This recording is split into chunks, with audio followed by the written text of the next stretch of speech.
welcome back into my channel and this is about Sastra. Yay!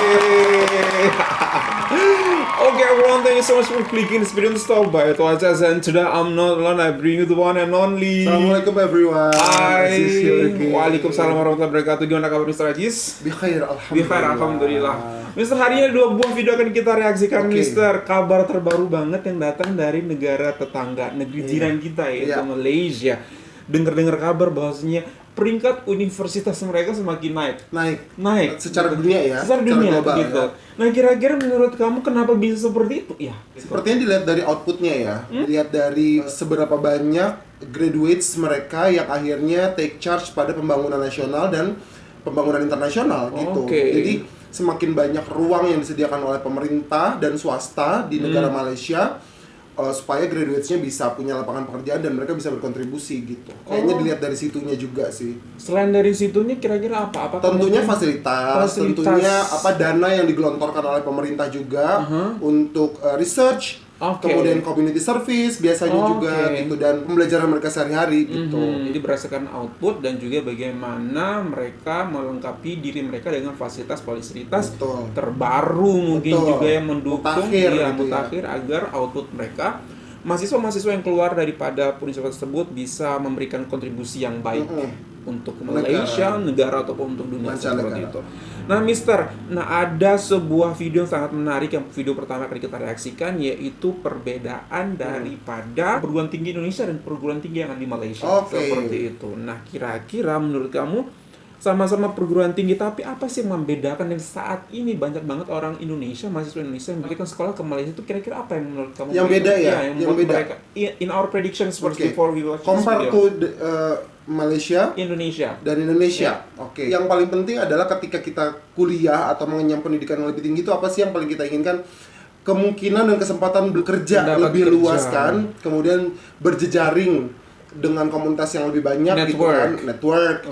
Dan berkaca pada universitas-universitas di Indonesia dan di luar negeri, di Indonesia tidak buruk gitu ya, tetapi kalau kita berbicara tentang luar negeri berarti gerbang jejaringnya atau networknya itu sudah di taraf global atau internasional gitu. Apalagi kita tahu bahwa Malaysia itu adalah negara Commonwealth atau persemakmuran, sehingga networknya itu bukan hanya Malaysia tapi juga Malaysia dan negara persemakmuran lainnya di muka bumi ini. Betul sekali. Jadi memudahkan juga untuk alumni mereka untuk melanjutkan kuliah di mana aja mereka mau, atau bahkan bekerja. Berarti sudah diakui. Sudah diakui. Acknowledge.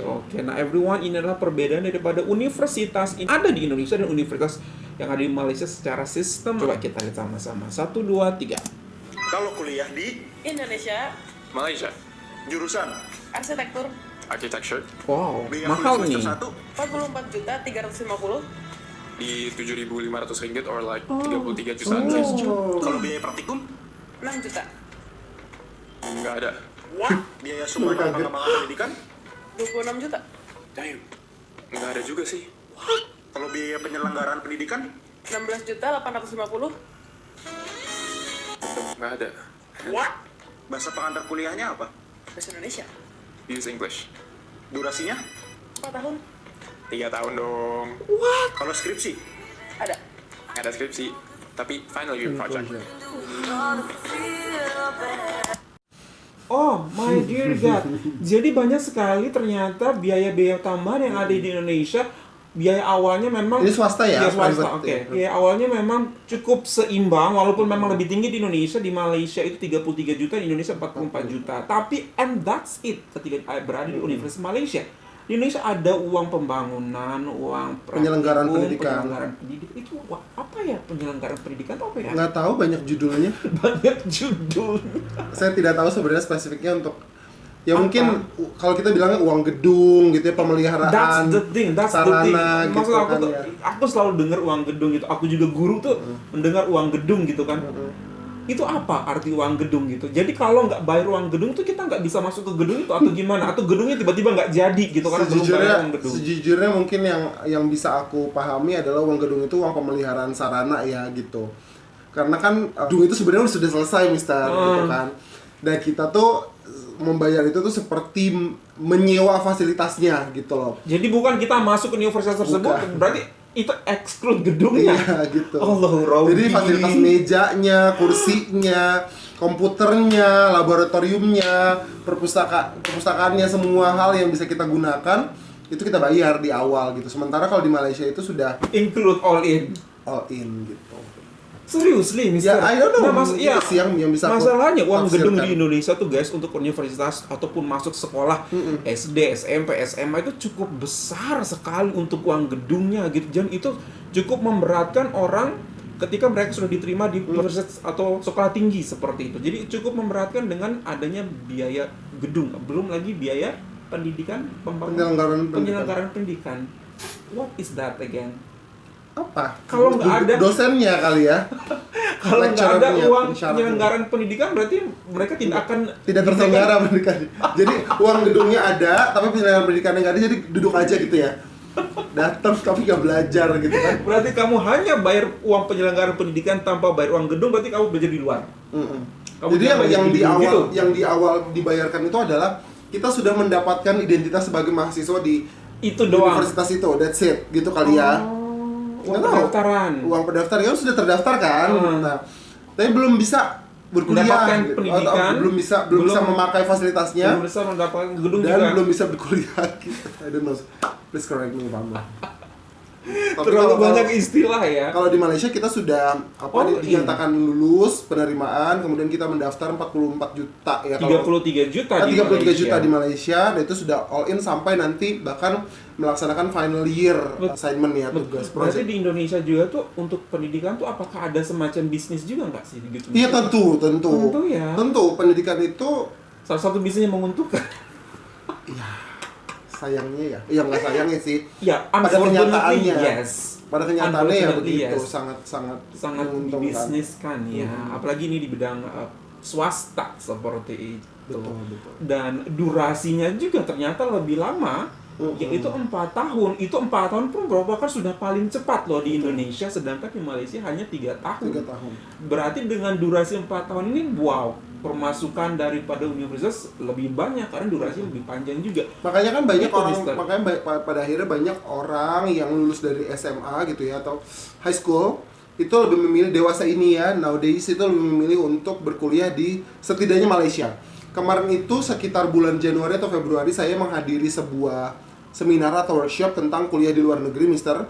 Dan rata-rata pengunjung atau attendees dari workshop itu bercerita bahwa mereka mau berkuliah di Malaysia untuk S1-nya. Gitu, untuk S1-nya. Karena orang tua memiliki biaya gitu ya, daripada mereka pikir daripada hanya berkuliah di dalam negeri gitu ya. Lebih baik kuliah di perguruan tinggi di Malaysia yang bukan private university, tetapi sudah punya nama dan sudah punya ranking dunia yang bagus gitu.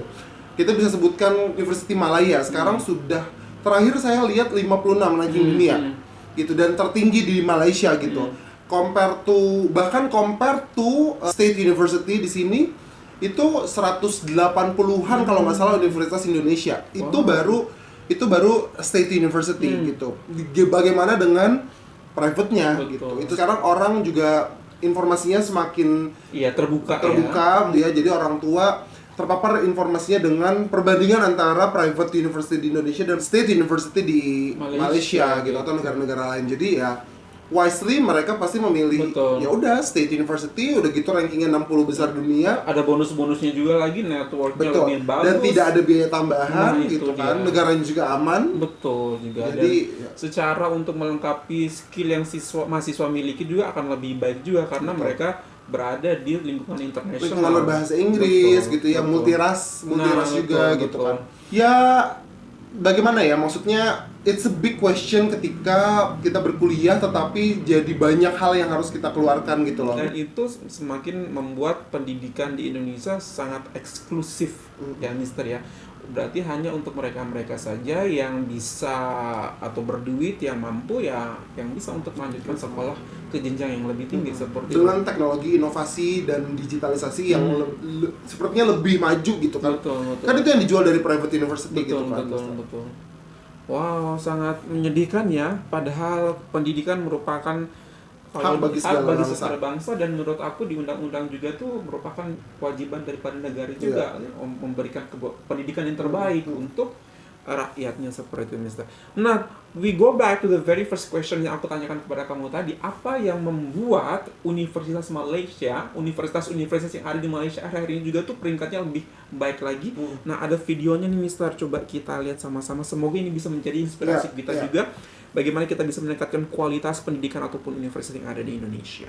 Ranking kampus Malaysia naik terus karena tingkat penyerapan lulusannya di dunia kerja mencapai angka 97%. Artinya, lulusan Malaysia berada di top 40 terbaik dunia. Lulusannya bukan cuma pintar, tapi juga disukain sama industri. Komunitas internasional studentnya yang datang dari berbagai negara.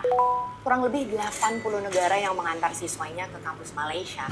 Artinya, kamu yang dari Indonesia nih punya pertemanan aset yang luar biasa. Wow, betul Dan network sekali. ini bisa membawa kamu jauh ke kesempatan berikutnya. Istimewanya, kurikulum di kampus Malaysia adalah yang paling baru. Jurusan-jurusannya sangat spesifik. Kayak jurusan data science, AI, teknologi, microbiology, molecular genetics, semuanya ada. Jadi kamu bisa jadi alumni dengan ilmu yang belum banyak yang punya. Wow. Jadi kamu bisa punya ijazah S1 yang gak pasaran. Wow. See? Dan terdapat 80 negara yang iya, datang yang mengirimkan belajar ke pelajarnya ke Malaysia. Malaysia. Dan itu baru S1 ya. Dan itu baru ada satu. Dan Baru berarti misalnya 80 negara itu udah hampir 2/3 daripada jumlah Negara yang sedunia. ada di dunia. Dan semua sudah mengakui daripada keunggulan pendidikan yang ada di Malaysia, Mister. Dan kita nggak jauh-jauh, ternyata tetangga kita. Iya. Dan lebih terjangkau ya. Dan lebih terjangkau. Itu bagaimana cara mereka, satu, biaya yang lebih terjangkau, kemudian kualitasnya yang bagus banget, lebih baik banget, kemudian penggunaan bahasa Inggrisnya juga kamu akan luar biasa di situ, kemudian jurusan-jurusan terbaru, tapi hasilnya kamu penyerapan daripada tenaga kerjanya 97%. Oh my dear God, how can they make it very that amazing gitu lah outputnya? It's a very easy question to answer. Oh, what is that easy answer? Jadi setakat nih. Oh iya, luar biasa. I love setakat nih. Boleh kita cakap nih so Melayu, far okay. Until 2025 at least it's already reaching out 97% the absorption of graduates of Malaysian University in the job field ya. Internationally. Nah, itu merupakan keuntungan bagi Malaysian universities gitu ya, karena mereka jadinya punya komunitas alumni sedunia yang juga akhirnya berdaya di tempat mereka masing-masing dan punya keunggulan di tempatnya masing-masing gitu, dan mereka bisa sejahtera gitu loh kehidupannya. Dan ketika mereka bisa menyejahterakan hidup mereka akan give back ke university mereka, sehingga mereka tidak terlalu menyerap, mengambil keuntungan dari para mahasiswa yang mendaftar. Tetapi mereka memberdayakan para alumni yang sudah sukses, yang sudah berjaya di bidangnya masing-masing. Karena 97% sudah terserap gitu ya, dapat menyejahterakan hidupnya masing-masing. Dan dibuatlah ikatan alumni. Contohnya ikatan alumni University Malaya, ikatan alumni Taylor University, ikatan alumni UTM, ikatan alumni Universitas Utara Malaysia gitu. Semuanya dibuatkan sebuah ikatan dan kemudian diberdayakan, dan alumni-alumninya juga sebagai ungkapan terima kasih dan syukur gitu ya atas ilmu yang telah dibagikan kepada mereka jadi willingly untuk give back. Seperti itu sih, Mister. Jadi memang roda perputaran pendanaannya tuh akan jadi relatif lancar gitu ya, flow-nya itu salah satunya dari ikatan alumni gitu kalau menurut saya gitu. Jadi mereka pun memiliki koneksi dimanapun ya, Mister ya, dan itu pun ketika mereka menghasilkan produk ataupun output yang sangat berkualitas, itu pun secara tidak langsung mempromosikan juga universitas mereka. Ini loh output kami, keluaran kami macam ini. Gitu. Jadi ketika kalian mau cari sesuatu ataupun mahasiswa-mahasiswa lagi yang jauh lebih berkualitas, boleh datang ke sini. Kami bisa membuat mahasiswa-mahasiswa menjadi lebih berkualitas. Dan jangan lupa bahwa selain ikatan alumni itu, justru yang paling besar sumbangsinya untuk membangun universitas-universitas ini kesejahteraan pensyarah, fasilitas untuk pensyarah gitu, bahkan untuk keluarga pensyarah gitu. Itu disediakan oleh pemerintah, Mister gitu. Jadi pensyarah-pensyarah ini tidak lagi mencari uang dari para mahasiswanya, tidak lagi menggelar sesuatu ayo bayar gitu, tetapi ya emang sudah. Emang ada Udah. Tapi dari negara sudah ada plot-plot. Jadi dia sudah benar-benar fokuskan pikiran dan diri dia hanya untuk mengajar, untuk bekerja gitu. Kenapa? Karena negara yang sudah akan fokus tentang kesejahteraannya. Ya luar biasa banget. Jadi sebuah siklus yang sudah sangat luar biasa. Ya, dan terbina dengan baik ya. Dan at the end of the day akan menguntungkan bangsa dan negara dan dunia juga seperti itu. Wow, berarti Mister 97% penyerapan tenaga kerja itu it's a big number loh Mister. It's a big number. Berarti mereka, I do believe ketika mereka pun endingnya nggak bersama dengan perusahaan-perusahaan ataupun institusi-institusi yang ada di luar sana, I think that mereka juga akan memberdayakan diri mereka sendiri dan create their own lapangan pekerjaan. They are going to create their own lapangan bisnis juga seperti itu menurut aku. Jadi mahasiswa yang benar-benar sudah siap tempur ketika keluar. Mau independently ataupun mau join dengan certain perusahaan. Betul, apalagi kalau di universitas di Malaysia itu kan bukan skripsi ya Mister, tapi itu final year project. Itu dia gitu. Salah satu yang paling penting. Ini mahasiswanya, mahasiswanya, pelajar universitasnya diberikan ruang untuk merencanakan sebuah project nyata gitu ya dalam rangka memenuhi kesejahteraan masyarakat gitu biasanya. Kalau misalkan jurusan teknik sipil biasanya membangun sesuatu di kampung-kampung gitu atau jembatan antara desa. Jadi sebelum mereka dilepas oleh universitas mereka juga sudah memastikan bahwa semua lulusannya akan tinggal melanjutkan dampak mereka pada masyarakat. Bukan ketika mereka dirilis gitu ya dalam status sarjana baru celingak-celinguk nyari kerja gitu. Saya cuma punya sijil, saya cuma punya ijazah. Apa pengalaman? Tak ada pengalaman. Tak ada link gitu. Jadi cuma celingak-celinguk ya udah pakai toga gitu ya, pakai gaun sehari, setelah itu that's it. Tapi universitas ini memberikan pengalaman, memastikan semuanya sudah memiliki pengalaman yang terukur gitu ya. Indikator keberhasilan juga pasti nyata dari universitas, sehingga ketika mereka lulus ya sudah ada kontribusinya, tinggal melanjutkan kalau mereka pun mau gitu. Iya. Kenapa sampai sekarang detik ini negara kita tidak berpikir untuk kayak mengubah sistem atau tugas akhir pada mahasiswa itu dari skripsi ke sebuah bentuk tugas akhir yang benar-benar bisa diimplementasikan ke dalam kehidupan nyata gitu. Kenapa bisa? Karena so far ini sudah berlangsung cukup lama dan orang sudah tahu bagaimana alurnya gitu, dan endingnya itu makalah yang kita tulis, esai yang kita tulis itu endingnya kita nggak tahu apa fungsinya. Itu hanya sebatas syarat kelulusan saja. Dan iklan banyak sekali di jalan-jalan ini. Yang mau saya bikinin skripsi dari bab 1 hingga bab 4, silahkan hubungi nomor ini. Saya bisa membuat skripsi Anda dalam waktu 1 bulan, bab 1 hingga bab akhir, silahkan hubungi seperti ini. Semua sudah ada jasa-jasa seperti itu yang ada di Indonesia. Bahkan ketika kamu kesusahan untuk membuat skripsi, hubungi aja mereka gitu. Ada jasanya. Ada jasa. Saking sudah dihafal patternnya gitu. Jadi ketika kita membuat kerja langsung yang ada di rakyat, di masyarakat gitu, pasti akan beda seperti itu, Mister. Betul. Sudah ada beberapa yang melakukan itu, tapi memang belum masif dan belum well known. Kita tahunya bahwa syarat kelulusan cuma skripsi gitu. Saya ketemu beberapa teman yang ya nggak harus buat skripsi, tapi buat jurnal ya, sama aja kan, karya tulis juga gitu. Sepertinya itu salah satu yang harus dikaji ulang ya. Apa manfaat dari penulisan skripsi ini? Ataukah memang tugas akhir ini dilakukan ya karya tulisnya ya laporan dari si karya yang sudah dibuat itu gitu. Jadi jangan cuma hanya menulis sih. Saran saya seperti itu, agar ketika mereka lulus ada poin pengabdian masyarakat yang terukur melalui laporannya yang diberikan kepada universitas itu gitu kan, karena salah satu elemen dari universitas itu kan pengabdian masyarakat kan gitu. Jadi menurut saya sih itu yang harus digalakan lah gitu oleh universitas, karena kalau enggak sarjananya lulus gitu ya, selesai wisuda ya mereka kalau ditanya apa pengalaman bekerjanya gitu, mereka akan tidak punya jawaban gitu tentang itu. Jadinya ya kalah lagi dengan orang-orang yang punya pengalaman lebih gitu. Berarti kita masuk university pun, setelah masuk university pun kita belum tentu menyiapkan generasi-generasi memang sudah siap terjun langsung ke masyarakat ya Mister ya.